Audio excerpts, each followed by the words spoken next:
साचो रे जनवा तोहके मांगेला बर बरदान में तू ही बड़ा हो हमारा ध्यान में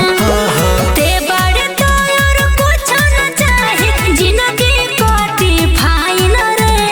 हमें नगर में चुनरी चढ़ाइबे बन जाइबे मलिकाइन रे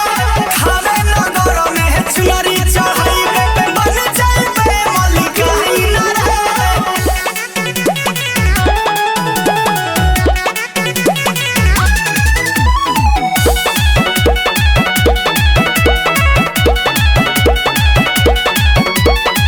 जे भी मांगेला सच्चा दिल से पूरा तरस से रवाली रे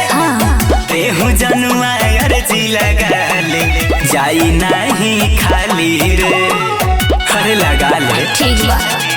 तू ही दुनिया जहान रवि राज हो